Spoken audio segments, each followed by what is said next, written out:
Okay, Assalamualaikum. Salam. Okay, hari ni pasien ni sihat? Sihat, Alhamdulillah. Hari ni selesa tak? Selesa. Jadi dah makan ada nasi? Ada. Datang Saya tak ada. Seorang lah tadi? Seorang je. Okay.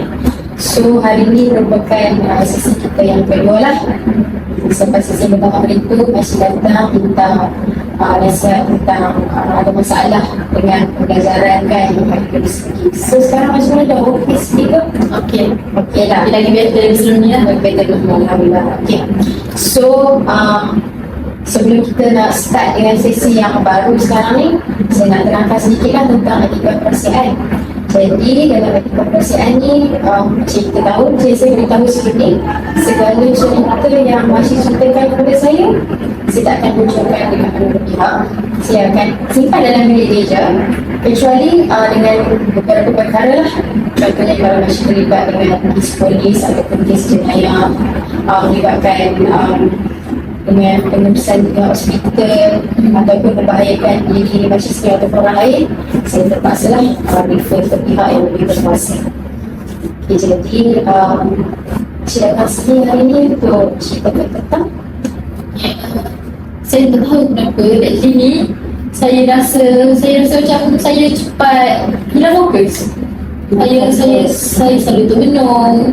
Lepas tu lah, saya suka tiba-tiba saya suka duduk sorang-sorang. Saya tak boleh duduk ramai-ramai.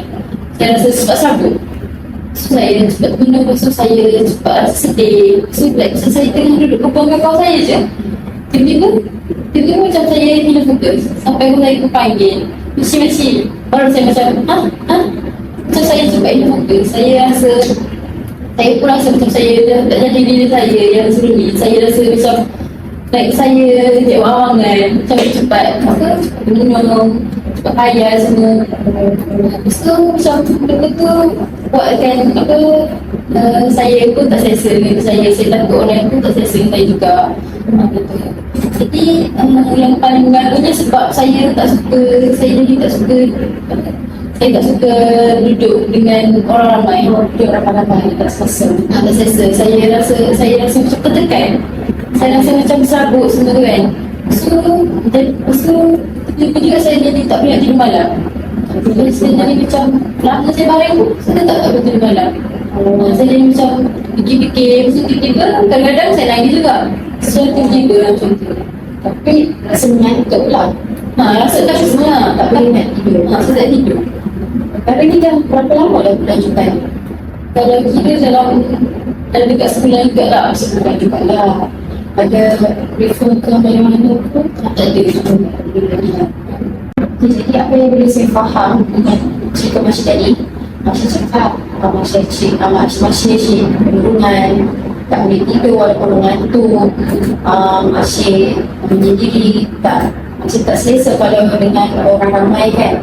Jadi Masya rasa masalah ni disebabkan perkara yang Masya sendiri tahu ataupun tanpa sedar Masya sendiri? Saya rasa saya tahu sebab memang saya jadi lain ni sebab lepas pada kejadian tu. Kejadian yang lepas maksudnya? Kejadian apa tu? Semua saya cerita yang ni waktu saya sebelum dulu lah. Saya pernah rasa benda ni juga waktu saya sekolah menengah. Waktu saya kira 3. Sebab masa tu saya kehilangan dua-dua ibu bapa saya lah. Masa tu ibu ayah saya meninggal sebab accident waktu saya kira 3. So masa tu memang saya macam total loss sebab saya anak tunggal. Lepas tu saya tak ada benda lain. Cuma saya sangat manja, saya sangat bergantung kepada mak ayah saya. Mak ayah saya pun baik sangat dengan saya. Lepas tu bila tiba-tiba saya hilangkan dia orang, saya macam tak boleh nak terima. Kelip mata saya hilang dunia saya. Sebelum ni saya sangatlah bergantung apa-apa je, dia orang yang mendengar, dia orang yang beri nasihat saya. Lepas tu bila tiba-tiba dia orang tak ada, saya merasa kosong. Saya rasa macam saya tak nak hidup dunia sebab saya tak ada orang yang boleh tolong saya semua. Tapi masa tu saya duduk dengan, lepas pada mak saya meninggal tu, saya duduk dengan nenek saya. Tapi perasaan duduk dengan nenek saya tu tak sama dengan waktu saya duduk dengan mak saya. Macam So masa tu saya rasa macam sekarang semua lagi teruk sebab memang untuk orang yang sayang. So sekarang ni saya takut like lama-lama saya akan jadi macam tu balik. Saya akan bersedia dengan masa yang lama. Okay, jadi berdasarkan apa yang Asyik suka tadi, dapat saya faham yang Asyik rasa benda ni disebabkan oleh masa lampau yang dahulu di mana mak ayah Asyik meninggal kemalangan kereta kan, Asyik masih di sekolah ni. Jadi benda tu membuatkan Asyik tak boleh jumpa kenyataan sebab Asyik merupakan meninggal dan hilang tempat bergantung. Jadi kasih sayang tu hilang secara tiba-tiba. Disebabkan perkara yang lepas tu juga mempengaruhi kenurunan Asyik yang sekarang ni. Itu pun ada sebab lain. Ada sebab lain juga. Sebab kan lepas pada Asyik meninggal tu, saya pun macam saya kan tak dapat gantung. So saya pun tukar surat kawan ni. Mau saya berasa tak ada kata tu lah. So dia banyak tolong saya untuk atasi hubungan ni. Dia sentiasa ada dengan saya. Dia macam bila saya perlukan kawan untuk tolongan dia selalu ada. Bila saya perlukan kawan untuk tolong saya pun dia selalu ada. So memang saya sangat percayakan dia. Saya bila tak ada dia pun saya kesedih sangat. Okay, so kita berkawan je baik sampai sekarang, sampailah kurang sebulan lepas. Nak dijadikan cerita ni, saya adalah sebelum saya masuk universiti, saya adalah perempuan lelaki ni. Saya jumpa waktu saya baru usia 2 tahun lepas. Saya lelaki terbaik dalam saya. Like selalu dari saya makan tu belum, tak semua. So saya kan tak pernah, saya kan dah lama untuk dapatkan sayang seorang ayah. So bila saya dapatkan sayang seorang lelaki, saya rasa macam saya happy, saya suka. Saya rasa macam saya ada tempat bantu, saya rasa selamat, saya rasa ada pelindung saya. Okay, so macam tu. So jadi cerita ni saya dengan dia, so macam ada relationship istimewa lah. Okay, so selama 2 tahun. Setelah sebulan lepas, saya dapat tahu yang dia ada hubungan istimewa dengan kawan saya dapat lebih country. Benda tu buatkan saya rasa benda tu saya salahkan diri saya sebab saya yang kenalkan dia orang. Jadi Asyik yang kenalkan dia orang. Saya fikir dia orang tak kenal. Dia tak kenal pun, tapi macam saya cakap saya nak kenal kawan saya lah. Sebab kalau ada apa-apa yang saya tak kat phone ke, saya tak kat apa ke, saya boleh kontak dia, tanya ke saya. Saya kenal dia orang. Tapi like bila saya dapat tahu yang sebenarnya di belakang saya diam-diam dia ada hubungan, like saya bagi hubungan dia dekat boyfriend saya. So, tapi boyfriend saya selalu dia sampai saya tahu yang sampai dari kantor dia tengok phone boyfriend saya ada nombor saya chat sweet situ. Saya rasa macam nanti oleh orang yang paling saya percaya, 2 orang yang paling saya percaya, kawan saya dan juga boyfriend saya. Saya macam saya rasa macam memang sekali lagi saya rasa macam at my lowest. Disebabkan hilang, disebabkan Cik Asyik rasa dihianati dan secara tiba-tiba hilang lagi tempat bergantung. Ya. Masa tu saya rasa macam hilang kepercayaan. Saya rasa macam saya tak boleh nak percayakan siapa-siapa sebab kawan saya yang ada dengan saya dulu pun boleh dia sanggup nanti saya yang dia tahu saya kan tak tahu siapa. Dia sanggup buat saya macam ni. Sedangkan dia ada mak ayah, dia semua dia ada apa yang saya tak ada.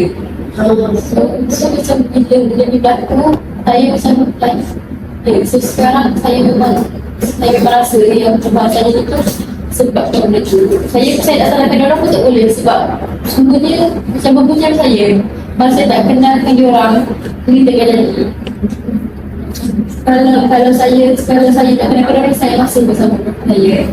Saya masih berkawan baik dengan kawan saya. Tapi sebab saya kenalkan dia orang, semuanya hancur. Semuanya sebab saya sendiri. Saya rasa memang sebab saya sendiri. Jadi bila saya berguru macam ni pun, saya tak lawa pun, saya rasa macam bersalah sebab memang semuanya juga saya.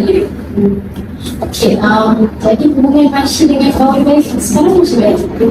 Saya tak boleh jumpa dia. Saya rasa macam saya rasa benci, tapi pada masa sama saya tahu dia ada dengan saya waktu susah. Saya tak boleh buat apa. Semuanya pusing saya juga. Jadi dia ada minta maaf ke, dia minta maaf tapi dia still tak putus hubungan dia. Masih ingin lah. Maksudnya saya yang putus hubungan saya dan dia orang meneruskan hubungan mereka dulu. So maksudnya di sini fleksi lelaki tu dengan saya. Jadi apa yang boleh saya simpulkan mengenai cerita yang Masih ceritakan tadi, Masih menyebutkan dia Masih disebabkan punca dia orang kenal tu ada orang tu suka each other lah kan. Jadi apa yang saya boleh cakap, Masih tak perlu nak salahkan diri Masih sendiri sebab niat Masih baik. Masih nak berkawan, nak tenangkan orang tu sebab mudah untuk contact each other kan kalau apa-apa jadi dekat Masih, tapi orang pula menyalahkan Masih.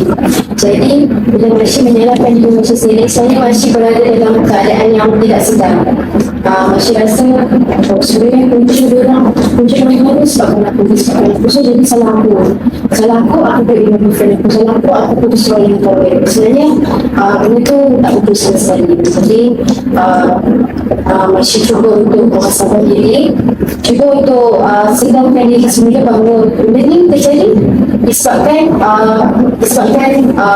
bukan salah Masih sendiri, tapi kita menyalahkan yang lain kan. Jadi sekarang Masih berfokus dengan Masih dengan kawan yang baru, buat hubungan dengan kawan yang lain, cuba untuk mungkin boleh cuba untuk buka hati kepada orang lain ke. Jadi dalam melalui sisi yang kita jalankan ni, Masih rasa apa nak Masih saya rasa Masih katakan saya cuma nak fokuskan pada diri saya sendiri. Kalau boleh saya tak nak bantu pada orang lain lagi lah. Dia buatkan saya rasa takut nak percaya orang lain.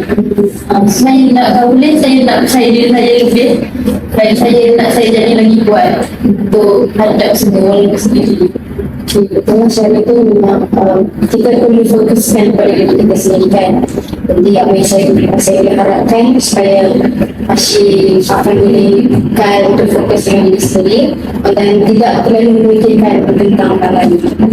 Jadi saya harap untuk sesi yang akan datang Masih boleh kita dapat lihat improvement terhadap masalah yang Masih hadapi ini, dan mungkin kita boleh mencari alternatif lain untuk kalau masalah ini masih belum selesai. Jadi saya rasa sampai sini saja untuk sesi kita ini. Terima kasih